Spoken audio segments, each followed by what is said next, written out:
but they were certainly kissing in public in a bar like 5 blocks away from the Capitol. That was captured on video. So stupid. I probably had a freaking flip phone for all I know back then. You could literally see this office glow orange on those days when we did those, because the boxes would all fill up with these orange postcards. So Bertrand is flying down I-80.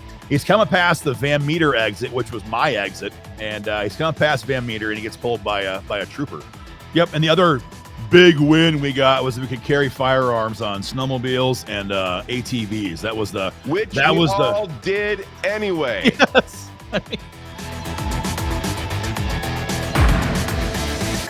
Well, any conversation about Iowa's stand your ground law, Chris, has to begin with Jay Rodney Lewis. I mean, this guy went through hell, and it was basically what he endured that finally got the ball rolling in a big way when it comes to stand your ground law in Iowa. So many states had this, but we were still stuck having to retreat if some violent predator came after us in a public space. It seemed like a pretty common sense deal to pass, but this is back in 2011.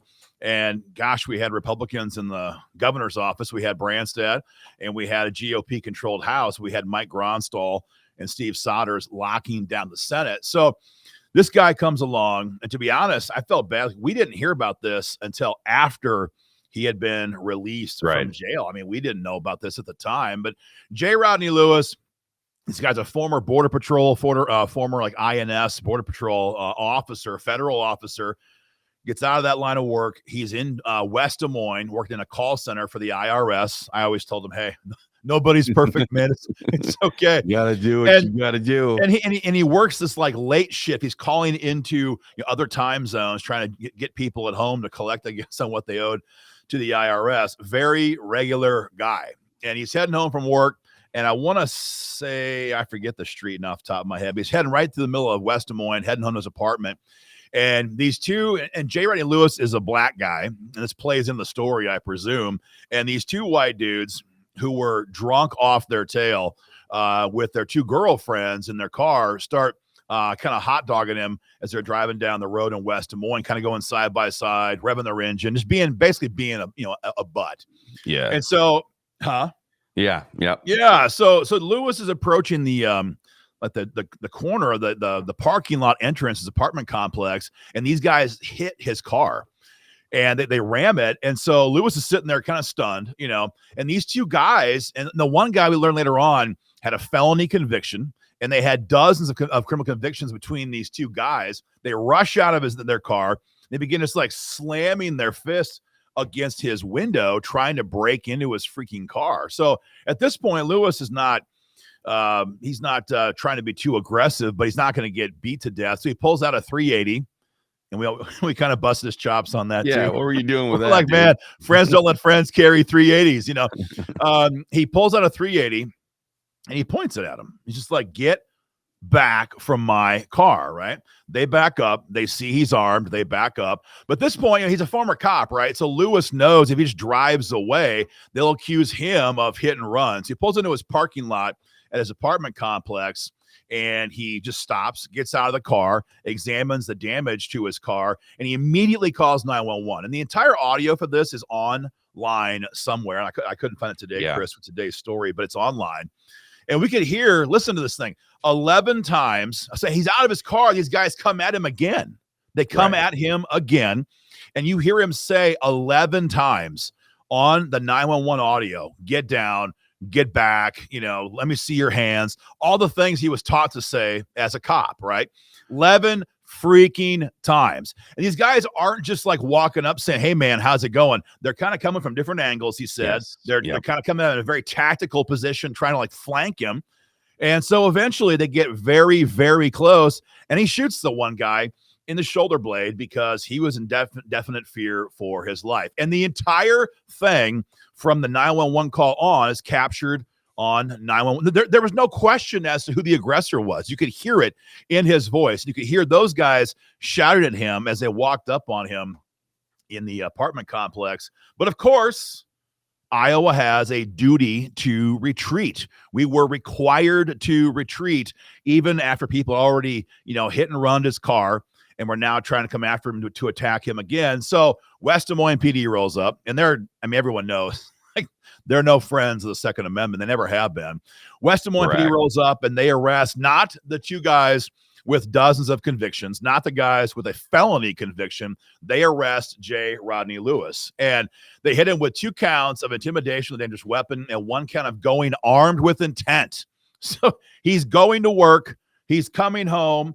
He has a concealed carry permit, and he's hit with armed with intent. And so, Chris, what was even more heinous perhaps than the charges was that John Sarcone, at the time, he was the county attorney, retired just, I think it was 3 years ago now. John Sarcone trying to come across as kind of like a centrist Democrat, kind of almost like he almost had the Rod Blagojevich, hairstyle, kind of this hipster guy. And his office hits Jay Lewis with these felony charges and a $225,000 bond for a guy who was making around $35,000 a year in an IRS call center. So this guy was actually from Kansas. Jay Lewis was from Kansas and didn't have a lot of family at all in Iowa. So he's sitting there in prison, and he told me later on, I said, why don't you call your family and try to get some bail money? He's like, number one, he's like, my family had no money. He said, number two, he's like, honestly, I was ashamed. I was ashamed that I'm sitting here in prison. I'm a former federal cop. I work for the IRS. I have a concealed carry permit. I was attacked heading home from work, and I am in prison. And honestly, he said, I was ashamed. And so this poor guy is sitting here right in West Des Moines in the Polk County lockup. And then the worst part, perhaps, was Regency Woods apartment complex. They then say, oh, well, you're obviously a dangerous person. That triggers the eviction clause process in our apartment lease agreements. So they serve him with a notice, they said, but the notice was put on the front door of his apartment as he's in prison. And so this poor guy sits there for months, and they evict him. He doesn't even know about it. In fact, it was a jailer in the jail that goes and tells him, hey, man, your stuff is out in the street right now in West Des Moines. Do you have anybody, family or friends, who can come grab your stuff? And he's like, I don't know anybody in town. I'm not from here. I've got no family. Even the jail staff knew this is all BS. And the deputies who were evicting his stuff, who were there for it, they seized 8 of his firearms. He did have guns that were bigger than a .380. But they grab his guns, and did he get those back? He did. Eventually, he got them back. Yep, he got the guns back, and he had like a shotgun. I think it was 2 rifles and then 3 or 4 handguns. He had a pretty good gun collection. And I told him, like, your .380 was the smallest gun you had, man. He's in jail for all the way through Christmas, and they gets a bond hearing reduction lowered to $35,000. He still couldn't pay it, and finally he gets his actual day in court. And John Sarcone, like I said, the guy, he was an enemy to the Second Amendment for his entire career as a county attorney. He was in fact, it was the very next year that he's in the House Public, I guess it was Judiciary or Public Safety Committee, and he's testifying, we can't have stand your ground law. Don't pass stand your ground. We can't have this law. It's going to lead to Wild West shootouts and bloodshed in the streets. So he hits this guy these charges, but they realize they can't prove hardly any of this. And so they get to the actual day of trial, and they drop 2 charges, and they proceed with reckless use of a firearm causing injury. So it's a lower threshold, but still put him in prison for a very, very long time. And then, Chris, the damnedest part about it was that even with a public defender, nothing against these guys, but they're not always considered to be the highest specialists in self-defense. They're not the highest caliber, and they're not specialists. You're right. Even the public defender, he gets cleared from his charges after the jury had the case for just 90 minutes. So 90 minutes, they're like, this is crap. He's out, free man, done deal. And that arrogant bastard, John Sarcone, gets in the media and he says, I'm not sure if folks are so afraid of a jury trial. You see, the system worked. The system worked. And so life. That's how you and I then find out about Jay Rodney Lewis. Mm-hmm. He's on the front page of the Des Moines paper. And I knew the reporter at the time who did the story. So I called him and said, do you have this guy's phone number? We want to get involved, help him get him back on his feet. How can we contact this guy? Right. So he gave me his cell, and I think you went and got him, Chris, or one of us went and got him. hauled him back to the office in West Des Moines, and you and I sat down with him for, I don't know, Tell us hours. the story. Yeah. Yeah, and get this whole story. And I mean, this was tough to hear. I mean, this guy he wasn't just emotional. He didn't trust anybody anymore. He didn't trust living in Iowa. He didn't trust the cops. Obviously, why would he? He didn't trust the system. And he couldn't figure out how, after he told that guy or those guys 11 times to get back or leave him alone or get down, and it was all captured on audio, he couldn't figure out why he was ever charged in the first place.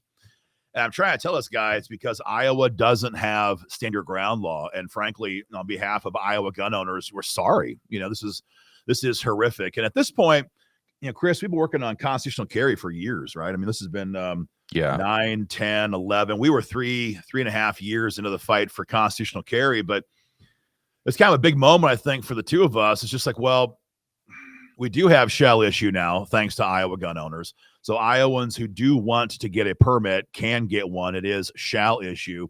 That problem has been resolved for the moment. But what if you actually draw your gun? What if you actually shoot somebody with your gun? Lewis is the result of that's what's going to happen. You're going to get arrested if you're in the wrong county. Maybe not if you're in rural Iowa, but if you're in Polk County, if you're anywhere in the quads, if you're in Woodbury County, if you're in Ames, any one of our bigger cities, you're probably going to be screwed. And so that's also where the majority of Iowans live. So the number of people that were going out and getting their now that they could get them their concealed carry licenses, the priority shift happened in people's minds. They saw this obvious case of a of gross injustice, and now they were thinking to themselves, well, I already have my license. Gosh, I think the biggest thing we need now is to get this self-defense law fixed. And that's kind of when the switch happened from pushing hardcore for constitutional carry and switching over to stand your ground law. And just like the same with shall issue, and frankly the same with constitutional carry, it's a damn shame, but the Midwest, Iowa in particular, was always so far behind many states all around us. And it was just always like, how can this be? But of course, as we discussed previously, Chris, I mean, you have all these Democrats in Des Moines who were receiving A-rated endorsements from the NRA and PAC checks while doing nothing to earn that. So there was no real need, they thought, to do anything because they had the endorsement of the NRA. And prior to Iowa gun owners, there was no state-level gun group that would actually hurt these people at election time. So I know we were sitting here kind of talking to this guy in our office in West Des Moines. And I said, how do you begin to help this guy? So we have to fix the law, but this guy needs help today. And we asked him, I remember, where are you staying tonight? And he's like, I'm living in my car. Mm-hmm. I'm living in my car. And the same one that they smacked him in. Yeah, the same one. Yeah, the same car he was hit in, and the same car they impounded for who knows, for 112 days, whatever it was. And I can't remember the name of the hotel, Chris. It's immediately west of that Spring Hill Suites on Jordan Creek. I can't remember, it was a Super 8, Motel 6, whatever it was. I mean, I dropped him off there and dropped a credit card on file for a week to kind of buy us some time to figure out what are we going to do. And then I think it was you who called, who was that pastor in Waukee, and he became the Jeff Mullis. Jeff Mullis. Yeah, we called Pastor Mullis. Yeah. And we're like, look, we need a fundraiser for this guy. We need a bank account set up for this guy to begin to do fundraising for him. We can't do it in our name. That would look suspicious. We can't do the name of Iowa gun owners. We would like to have you as a pastor who's also a big gun guy be the head of this bank account paperwork with U.S. Bank so that we can tell our members this guy needs help. And so we walked into U.S. Bank. I think it was you and Pastor Mullis, get the account set up, then go back to all of our members on email. We didn't have social media back then. This is 2012. And I mean, think about that, right? What that would look like. Time. Yeah. And so we get to start raising money on email. And I'm going to do a little segue here, Chris, and I'm going to do a future video in the near future, a tribute to John Worden, the Carroll County attorney who passed away several months ago.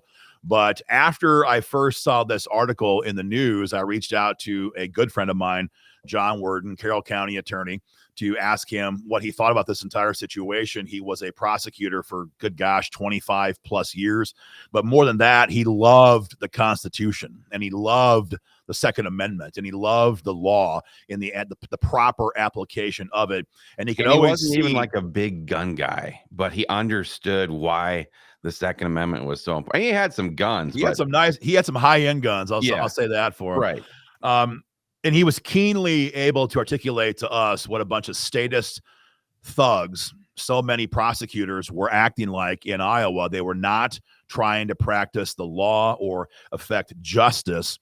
It was pursuing a political agenda. And so he reviewed this case. And of course, he can find all kinds of crap I can't find, and statements and documents. And so once we had the account, access to a lot of that stuff, or had and once we had the account all set up, and I told John he was the first donation through the front door to help get this guy back on his feet. And we'll have much more to say about John Worden in a future tribute video. Frankly, he only died a few months ago, and it's been kind of tough to figure out how to even say it. There's so much there, and he was such a huge loss to Iowa, to freedom, to the Constitution. It's been taking some time to figure out how to best phrase my video. So more on that later on. But so now we have a bunch of Iowans beginning to flood this account with money. And I remember the name of it was a Harley-Davidson shop. I remember the name of that guy, Chris. You knew him also, I think, through your previous. Was it Harley-Davidson? Which one? Ames, up by Ames, I believe. Oh, a Dutch name, if I'm not mistaken. But the Harley-Davidson shop guy, he calls. He's an IGO supporter. He's like, had that guy come up here. We're going to outfit him. So now he's got all these leather clothes, and they get him a bunch of clothes, and we get enough money to get him an apartment for 3 months, couple months, 4 months. Yep. I think it was right south of Des Moines, out in the country, but it was cheaper. But we got a bunch of cash, got him back on his feet. And then it was like, now that he's strong, now we got to like rock and roll into the Capitol and finish this crap once and for all. And at the time, we've got a bill moving in the House, but the big log jam was in the Senate. And Chris, you were clerking at the time. Kent carried the water on that, correct? You bet. Yep. I mean, Kent Sorenson, Senator Sorenson, a legend in the fight for gun rights here in Iowa, carried the bill for us in that chamber. But the problem was freaking Mike Gronstall wouldn't even give us a hearing in judiciary, let alone actually put the bill on the floor for a vote. And again, this is 2012, so they still have a pretty good majority in the legislature. And even more so than that, when Sorenson was coming into office, he had in the House, on the House side, he had used legislative procedural rules to force votes. So when Kent Sorenson got elected to the Iowa Senate, the first thing that Democrat Majority Leader Gronstall did was rewrote the Senate rules to make sure that the minority party was incapable of forcing votes on anything. So we sat there day in and day out trying to engineer a way around the rules. But Gronstall had done his work pretty well. And that was one of those like 7 a.m. deals. I was there for that, Chris. I think you were too. Oh, yeah. It was like 7 o'clock in the morning. It was dark outside. It was still dark outside when I walked in the Capitol, and they changed those rules because they were afraid of Ken Sorenson. That's 100% correct.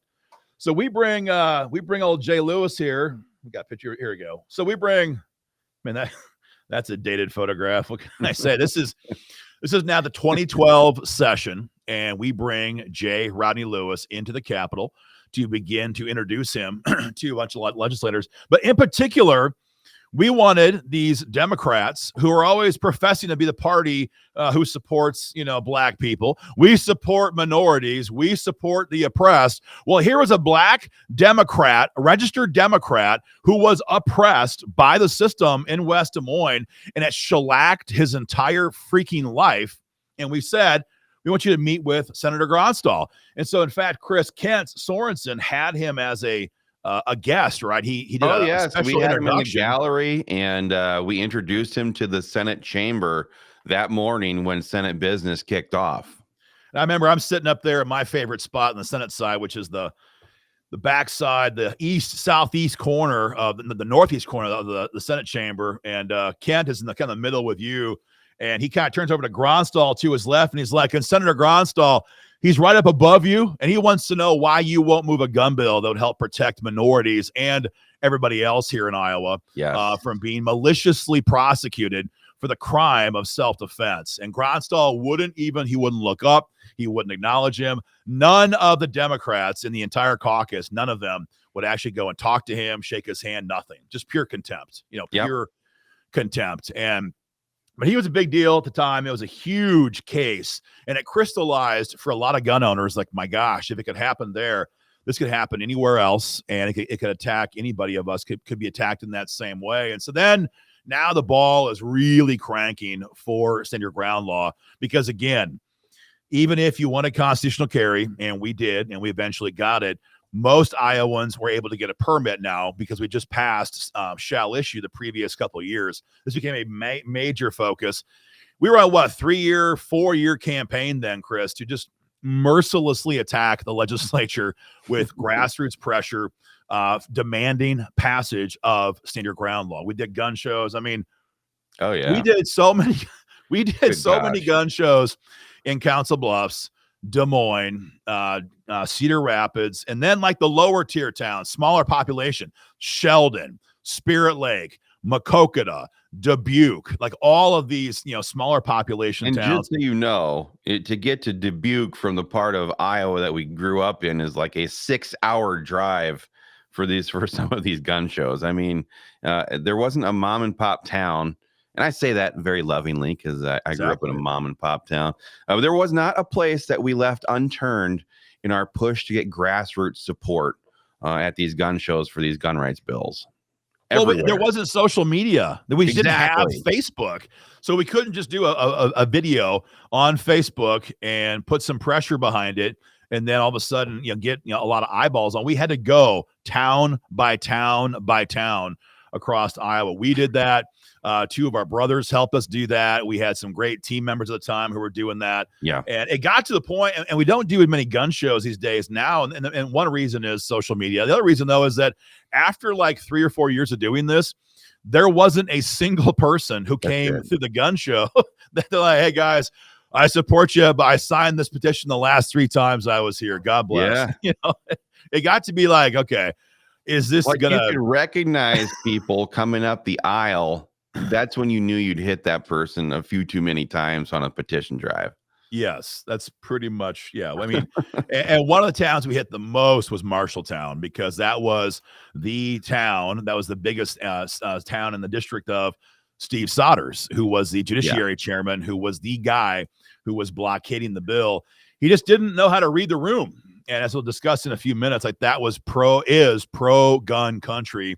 And he drastically miscalculated. Marshalltown and Council Bluffs. Marshalltown and Council Bluffs. Marshalltown. I mean, man, we blew so many Saturdays, even during hunting season, especially during hunting season. Well, we were hunting, just not pheasants and deer. Hunting political careers.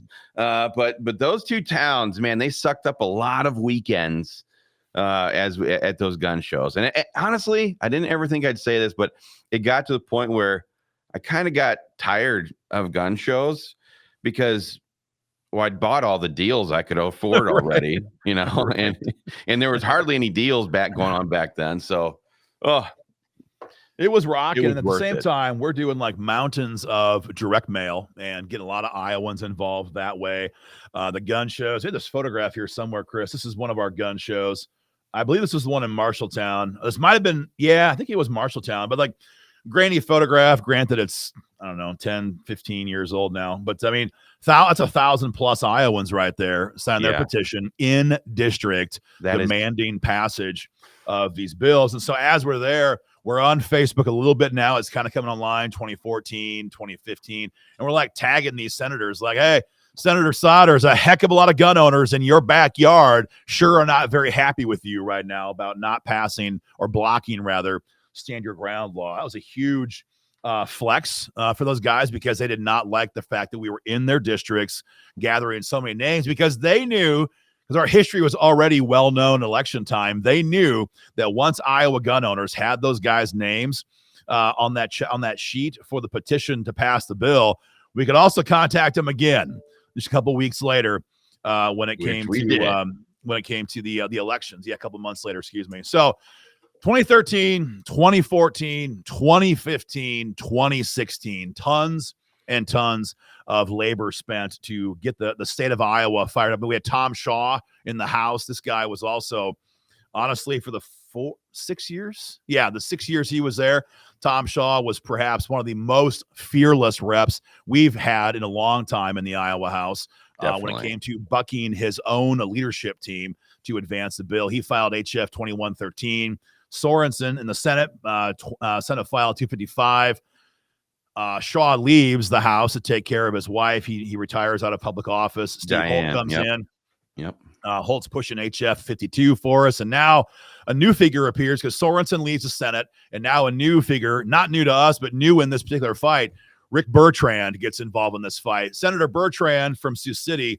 This guy is, I don't even know, Chris, how to describe him. Like, this guy played hard. He knew how to play, how to fight, how to win, and how to get a lot of folks on board a bill, even if they didn't necessarily always like the lobbyists who were pushing for the bill. And he became a huge player in this fight too. But the real game changer was the 2016 elections, because up until this time, we kept having no problems or small problems in the House, and we had a complete blockade in the Senate chamber. And the pressure was out of control at the grassroots stage. I remember one time I had to call the GoDaddy rep, and it was over in like Cedar Rapids in the call center, because we were having some problems with our website, Chris, or internet or email or whatever it was. And the guy asked me who I was and what the business name was. So I say Iowa Gun Owners. And then he says to me, he's like, you're the guys pushing stand your ground law. I'm like, man, if a tech geek, I mean, no offense, if a tech geek in Cedar Rapids is aware of this stuff, like, this is starting to really, we hit saturation level, which is what we were looking for. Yeah. And then speaking of saturation level, I got to tell one more Bertrand story. So Senator Bertrand, I believe this is the 2016 session. I think it was 2016 session. So right before those elections, Democrats still had the majority. And I think it was 2016. And Bertrand's wife is about to have a baby back in Sioux City. And of course, these guys, they have to finish. This is a good story. I like it. Oh yeah, but they gotta finish up the session. They got to get session done, or else you're just kind of like in limbo. At the time, is a pretty tight majority-minority divide, so every vote really does matter in these final days of the budget bill. So Bertrand is at home. Well, and plus these guys are running campaigns based on votes that are happening there in the Capitol building. So like if there's a critical vote that they want to campaign on, and they know what they want to campaign on, the rest of the Republicans will hold the rolls open to make sure their guy can get there and vote. That's the way that system works. Exactly. And everyone's trying to give this guy a lot of space. His wife's having a baby. I mean, what are you gonna do, right? It's just life. So, but it's getting to the point where they can't stall a lot longer. And so Senator Bertrand is like, okay, guys, I'll leave the Sioux City area around 10 o'clock. I'll get back there around whatever it is, probably 12:30, and we can have these final votes and we can be done, right? So that's exactly what's going on. And in Iowa and in many states, as a matter of fact, if you are elected to the legislature, like it, love it, or hate it, the law in the Constitution says that you cannot arrest or detain a lawmaker on his way to or from the Capitol on official business unless it's like a violent felony. I think it's got to be a certain threshold. Yes. Something significant. So they can't give him a speeding ticket either. And of course, no senator or rep is going to be so dumb as to flex that on camera on some troopers, camera feed, but it still is a thing. So Bertrand is flying down I-80, and it's like midnight or thereabouts, late at night. Not a lot of cars out. Everyone knows not a lot of cars after midnight on I-80, and certainly out in the western half of the state in particular. He's coming past the Van Meter exit, which was my exit, and he's coming past Van Meter, and he gets pulled by a trooper. And so the trooper asks him for his ID. He gives him his ID, and he's kind of looking at him. He and Rick never says I'm a senator. He never says, anything about being elected. He's just like, here's my ID, here's my insurance, registration, all that kind of stuff. And the troopers say he was doing some pretty good speed. He was flying. Yeah, he was flying. Yes. Yeah. He had to. He had the entire state Senate was basically like to be honest, even the Democrats at the time were like, okay, we're not going to like, we're holding for him because they all kind of had some modicum of personality back Definitely. then. And they knew that Tammy was having a kid or something like right. that. But so that's, this was not the Democrats yet of today. correct. These were people that we would talk to on the regular. They were more like union Democrats, labor union guys. Now, some of them were social leftists already, but sure. Yeah, they were all part of holding this thing open. So Rick's like, kind of like, okay, just ticket, no ticket, just like get it going. And this trooper, he says Bertrand. He's like holding his ID. Bertrand. He's like, do I know you? And Rick's like, no. I mean, when a cop asks that, it's usually a bad thing, right? And he's like, no, I've never been arrested or, nothing. And he's like, no, you're that gun guy. And what was going on was we were doing so much direct mail across the state to gun owners to get them involved in this fight that this trooper was getting mail from us at home. And the senator allowed us to use his name to sign off on parts of that direct mail package. And it was having we were hitting so many doors with this mail program that the trooper knows the guy's name. And then it goes beyond there because then the guy want to know what kind of gun do you carry? And here's my issued weapon. And it was just hilarious. And all was because of the amount of mail that was being done. But that mail was what was putting so much pressure. He did not get a ticket, by the way. He did not get a ticket. No, negative. No, not at all. And in addition to the gun shows, the mail, these two programs were pouring in so many signed petitions into the Capitol that it began to terrify these lawmakers. There's a photograph right here. This is terrible, Granny. But again, this is back in 2015. This is at least 10 years. I probably had a freaking flip phone for all I know back then. But in the Capitol, they have a mailbox right there on the main floor between the House and the Senate. And as long as you get any lawmaker to sign off on a distribution form, we could then directly put petitions from the district right into these state reps and state senators' mailboxes. And my gosh, they hated it. Absolutely hated it. Because again, these are all names from their district. And not only that, but sometimes we would do mailers into legislative districts that included postcards in them so that their constituents could mail an orange postcard back into this office right here right outside the rotundas of the Iowa Senate and Iowa House. So you could literally see this office glow orange on those days when we did those, because the boxes would all fill up with these orange postcards. It's a glorious thing to see. And the legislators freaking hated it. Yeah. I remember one time, Chris, a lawmaker whose name I'll keep back just for the moment. I won't. It was then State Senator Kim Reynolds.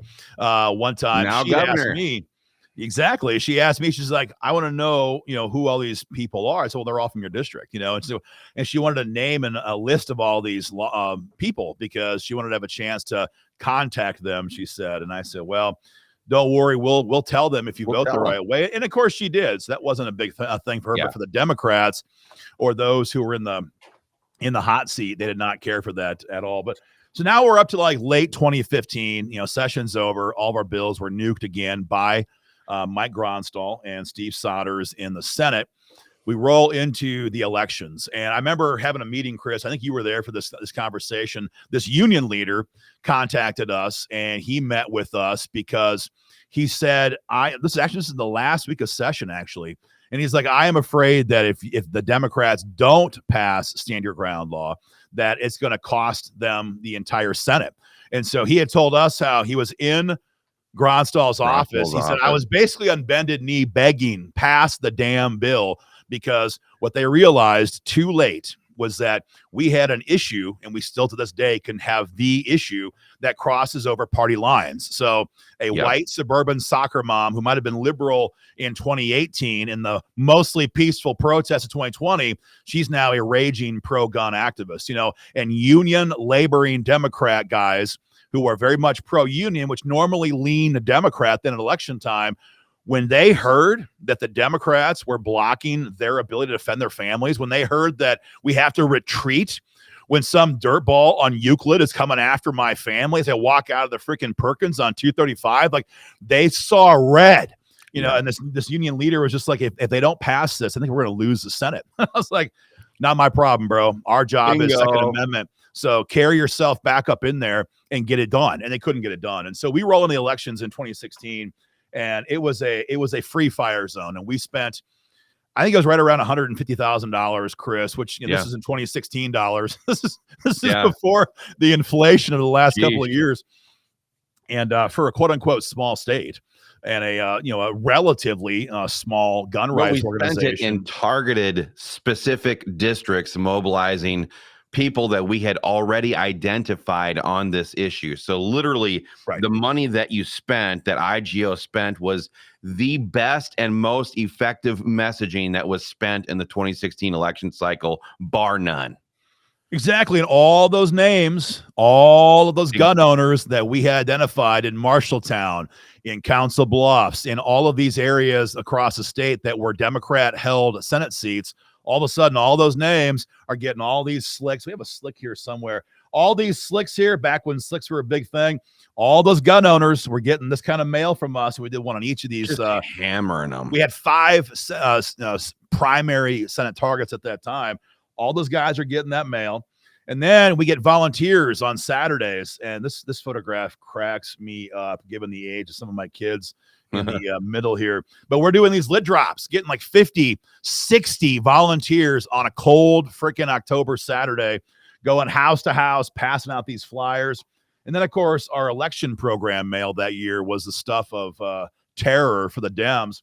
We rolled out, this was one half of our mail program. This is the second wave of the mail. And I think I got an old DPMS AR-15 back when that was a thing. Yeah, I think there's a Colt H bar there too, isn't there? No. I think it was just my DPMS. And then my Dodge Dakota before my wife, I love her, but before she smacked it into a deer heading to Farrell's in West Des Moines. That was a nice truck at the time. I liked it. The truck was there for scale, but like each one of these red tags is a mail tray holding about 250, 260 pieces of mail. Yeah. And we're just like crucifying these Senate Democrats all across the state in these districts. And, you know, the thing is that there was nobody else doing it. Like there's nobody else actually, you know, putting pressure on these guys because the NRA had given these people freaking A's. Not all of them, but many of them.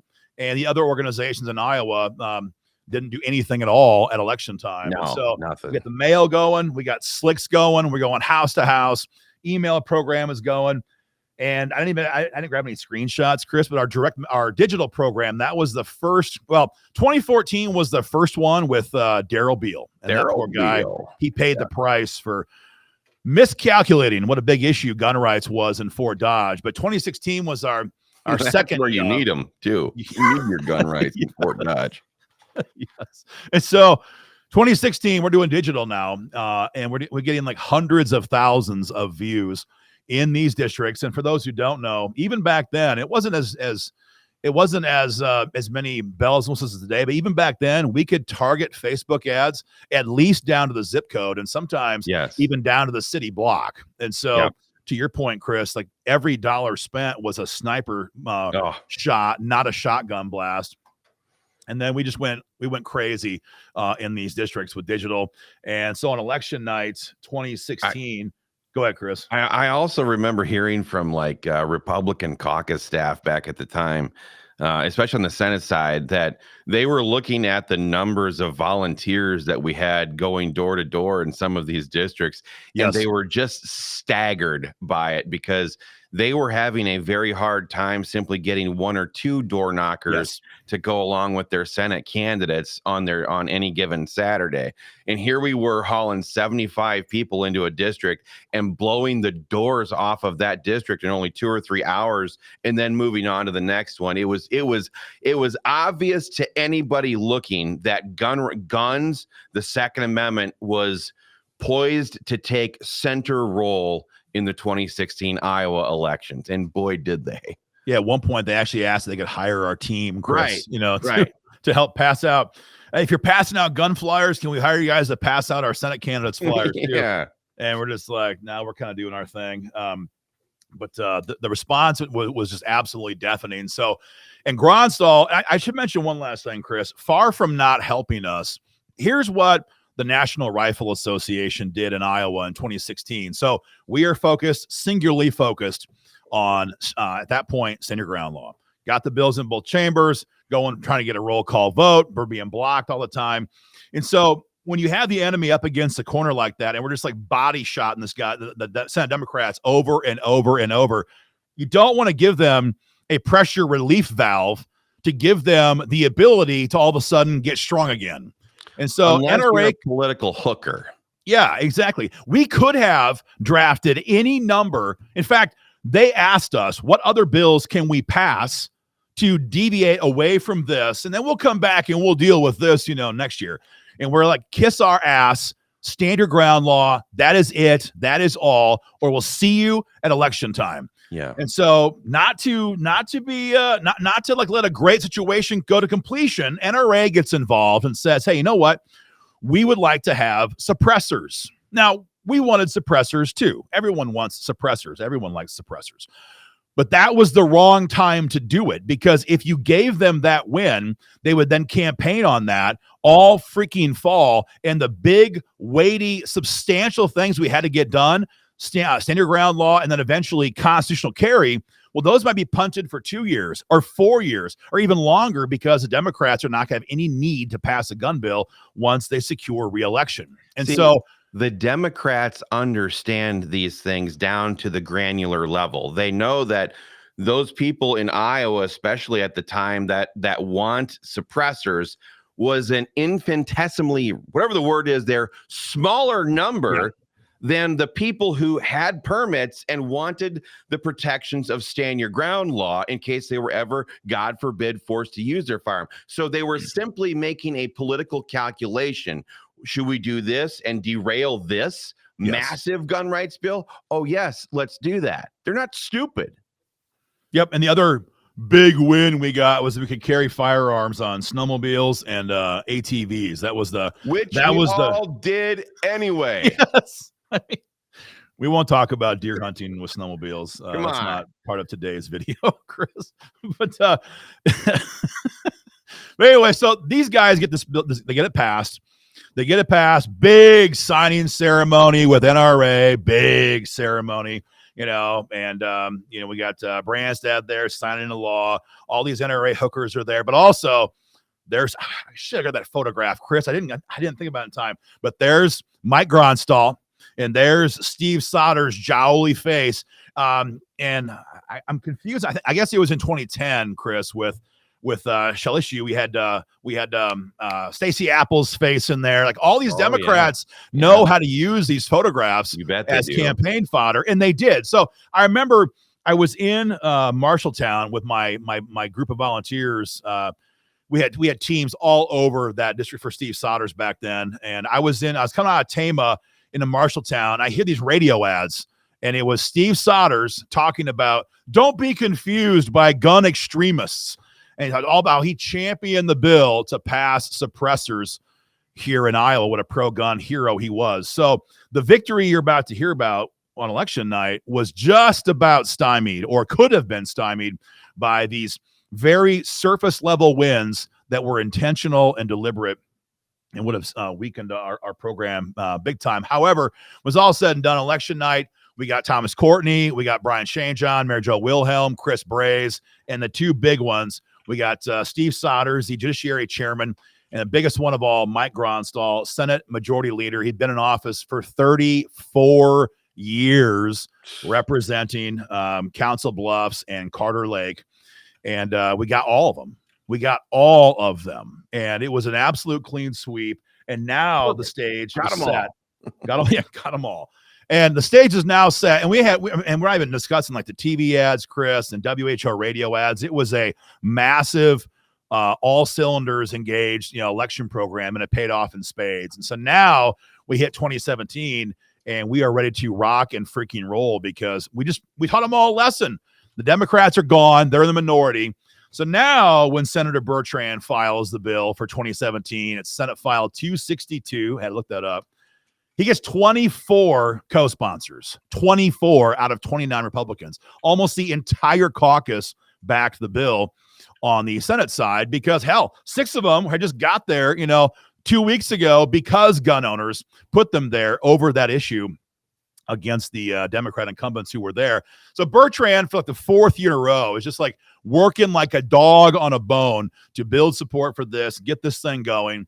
And then the biggest choke artist in Iowa gun politics history, perhaps, maybe of all time, certainly for the last 20, 25 years, Matt Winchell gets involved over on the House side. And we have a huge video on this recently about what he did to constitutional carry, how much he weakened it, how long he blocked it. Well, kind of the same thing happened here. Matt Winchell takes all of this momentum that was created from gun owners all across the state, not just in the elections, but like for years of pushing to get to where we can have a great stand your ground law victory. And he files a House companion, HSB, I think it was 133 study bill. And it's an omnibus, which is great. Sometimes if you can get it, it's great.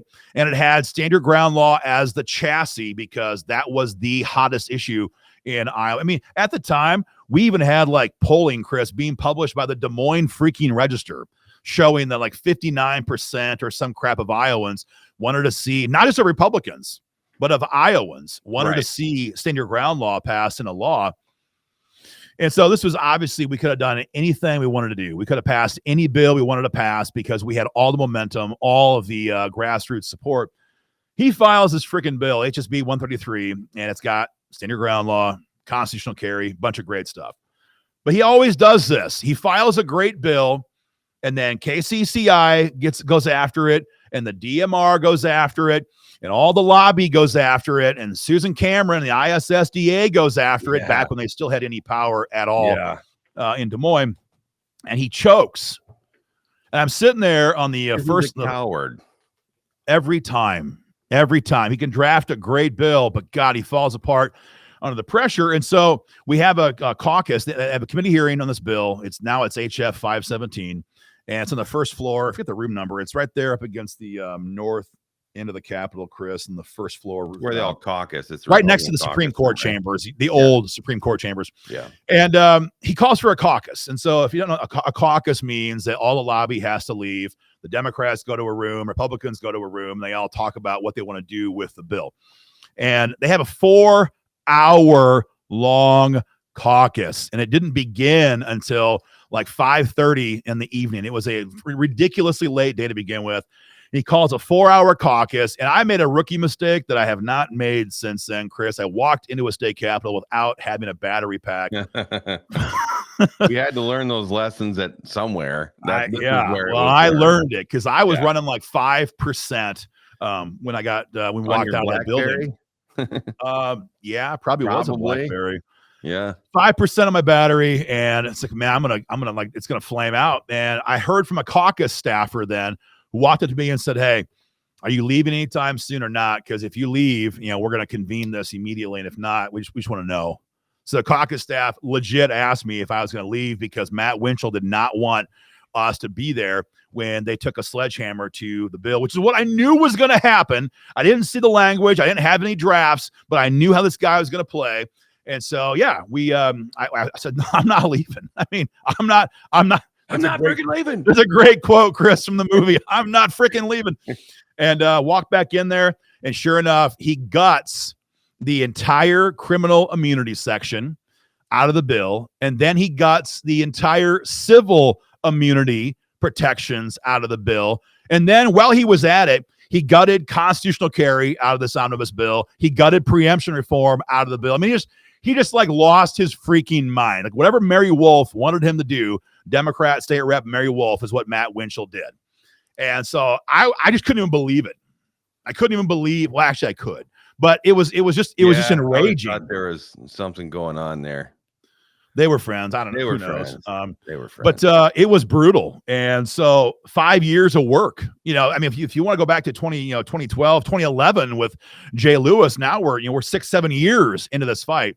To be clear here, what he did was he stripped out the portion that would have prevented John Sarcone from doing exactly what he did to Jay Rodney Lewis.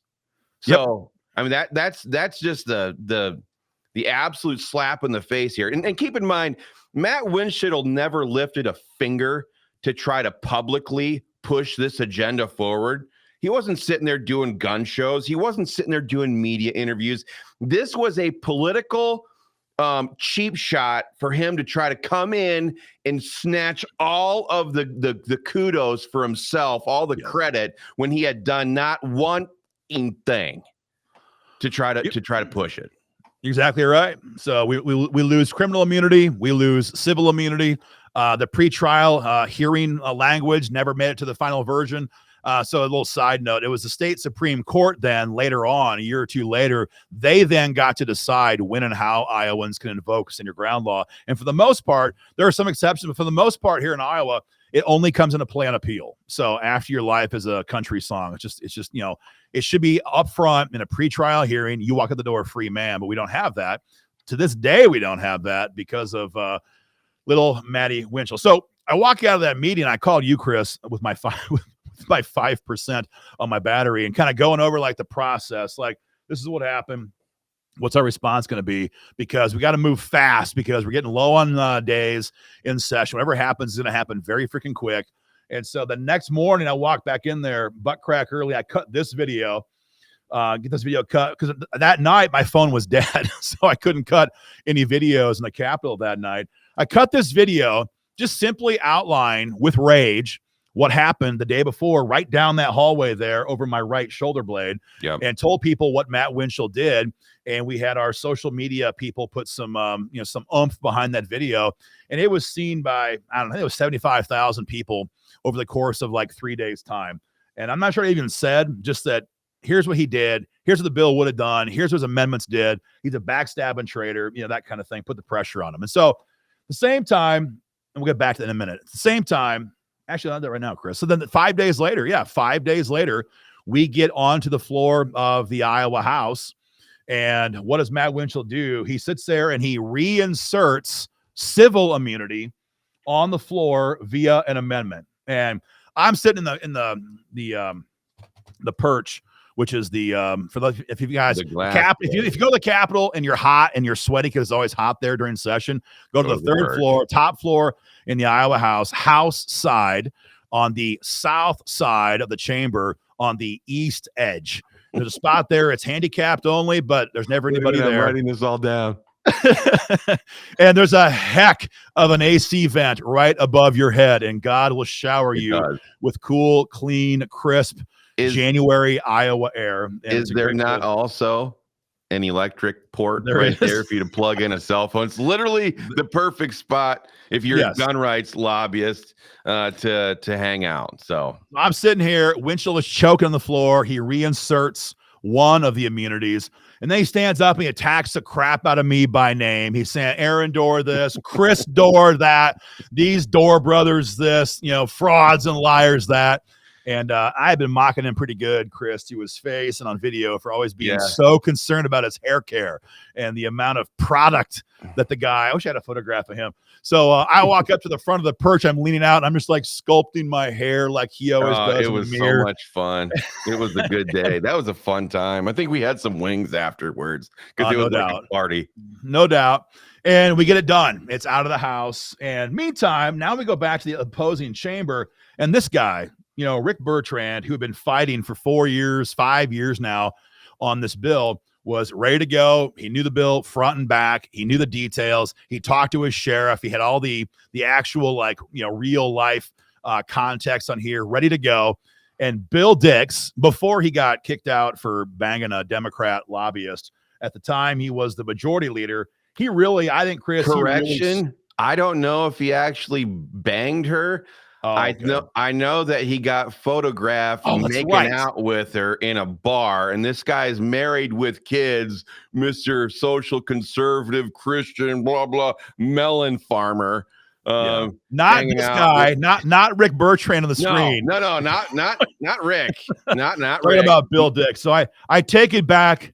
I don't want to get a libel suit. Maybe they weren't actually, but they were certainly kissing in public in a bar like 5 blocks away from the Capitol. That was captured on video. So Bill, I mean, there's all the lobbyists, all the legislators, all the legislative staff hangs out at these 4 or 5 bars every night, and here's the dumb Senate Majority Leader Republican Bill Dix making out with a freaking lobbyist chick. Idiot. Yeah, there's phrases for that, but we'll have to move on. Dumb as and so Bill Dix gives the bill to Dan Dawson. Dan Dawson had replaced Mike Gronstall. Dan Dawson was immediately collapsing in Des Moines, would not co-sponsor constitutional carry, would not move on gun bills at all. But he got the bill, and I was there, Chris, in the Judiciary Committee hearing, and up behind the Senate chamber, and I think it was Herman Kornbach was like asking him like, well, what about this? And what about that? What about this? And what about that? Questions that Rick Bertrand could have been like boom, boom, boom, and boom. And Dan Dawson's like, I'll have to get back to you. I'll have to get back to you. I will get back to you, Senator. I'll have to get back. It was horrific. That was like terrible. The one thing Herman Kornbach would do. He would nerd out big time. He's a Democrat, and he could pepper somebody with questions. So if he smelled weakness in somebody like Dan Dawson, who didn't know the underlying bill, he's just going to sit there and riddle him with question after question after question. That's exactly what he did. It was, and it was just embarrassment. It should have been Rick Bertrand's victory. He fought for it. He earned it. He did the work. He put the time in, but that's how it goes sometimes. And so on the final floor vote, right before the floor vote, they call a caucus. Same thing. You get together, have a conversation. How are you going to vote? How are you going to vote? Do we have the votes to stop it? Should we support it? And again, at this time, we got 29 Republicans and 20 Democrats in the Senate. And so pretty good sized majority at this point. They could, so the GOP could lose, 4 votes and still pass the bill. We had a pretty hefty majority now in this 2017 session. And right after caucus, they break to go back to the floor. And then who was that senator, Chris? I think he was over on the east side of Jasper County, maybe Chaz Allen. Allen, another Democrat who allocated the size and scope the Second Amendment would play in his rural, Iowa seat. Chaz Allen done like 15 gun shows in Altoona and hoovered up gun owners' information by the thousands. And this guy, of course, he'd just seen like what Gronstall, Sodders, Braves, Shane John, Wilhelms, all these people, Courtney, all of them get kicked out. And he was up for re-election the next year, in 2018. And so I remember we're in the bathroom, and in the urinals, taking care of business. And he's looking over and I was like, so how are you going to vote, Chaz? And he's like, man, F you. Sometimes the best lobby work is done in the restrooms. It's just, it's true. And he's like, man, F you. And I was like, no, but on the contrary, I said, our members will F you in 2018, just like they did to all of your colleagues just a couple months ago. And so go back up on the floor, and now we're on the third floor watching this final floor action, and little Chaz Allen voted yes on stand your ground law. And actually, Chris, I think we had 4 Senate Democrats that crossed over. So Wally Horn, who honestly, Wally Horn was always pretty decent, to be very honest. I mean, if it hadn't been for Gronstall blocking some of these guys, they would have voted for the gun bill 5 years prior. Wally Horn would have been a yes vote. So he was a yes vote in 2017. Who was the dove hunting Democrat? That was the guy from right there by the fairgrounds. On the east side of Des Moines. Didn't he vote the right way? Well, we had Rich Taylor, Todd Bowman, Wally Horn, and Chaz Allen. Oh, he must have been okay. Never mind. Well, because Nate Bolton's seat kind of began to overlap that seat, and there's been a lot of changes in that seat. So.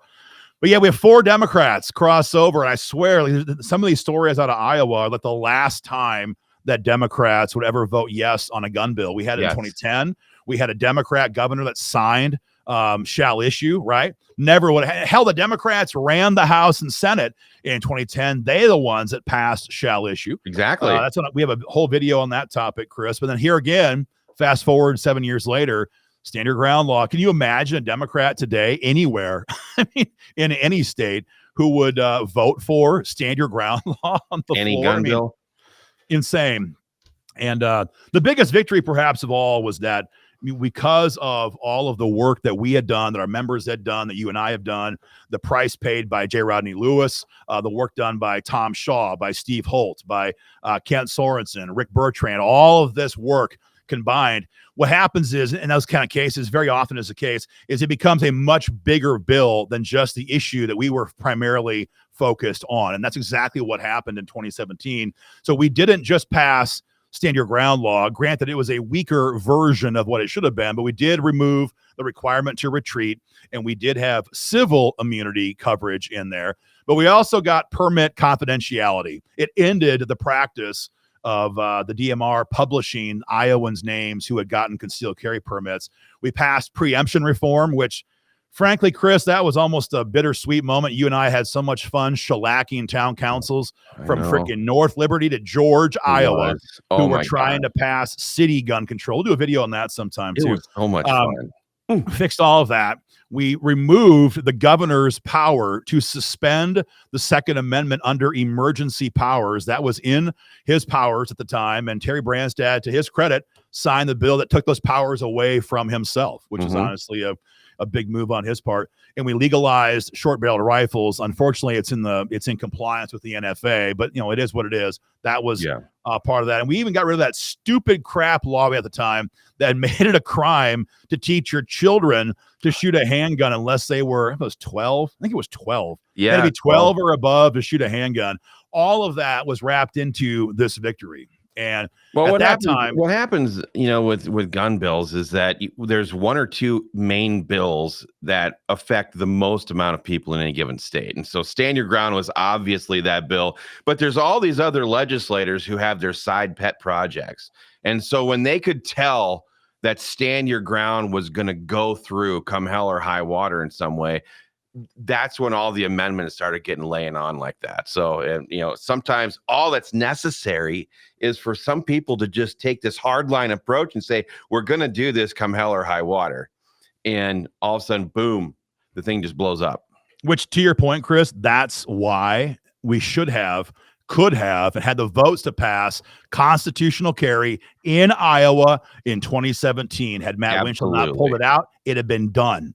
It had been done in 2017, 5 years before it finally became law. Honestly, the only thing that could complete the image of Matt Winchell as a choke artist is if he would wear one of those teenager choke collar things, those little tight necklaces that they wear.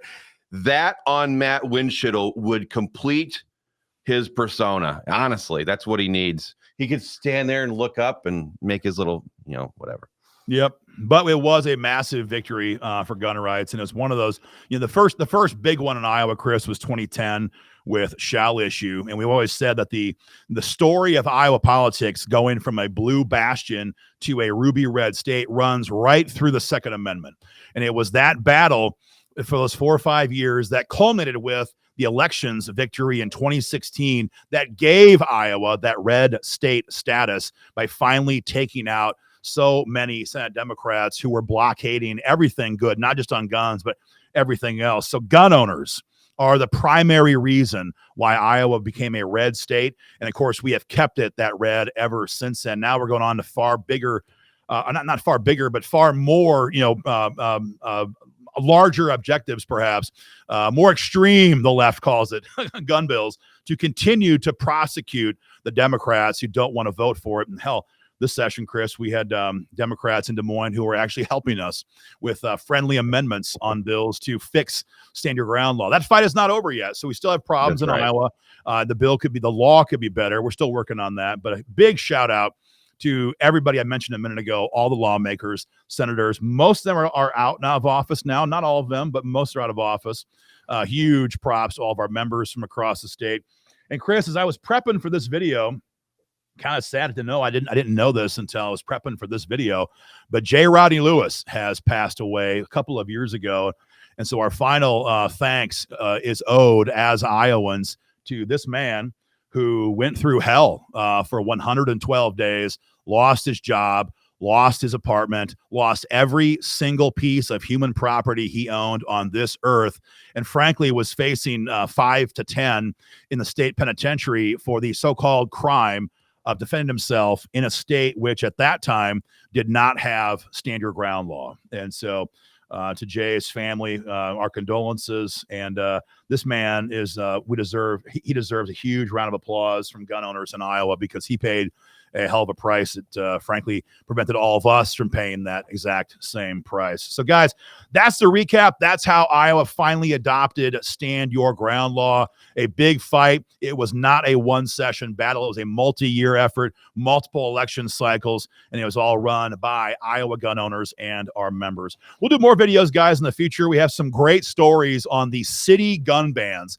that we fought all across the state. Watch for that. Watch our video on how Iowa passed shall issue and eventually constitutional carry, and a lot more. To get more involved, guys, today, go to joiniowagunowners.org.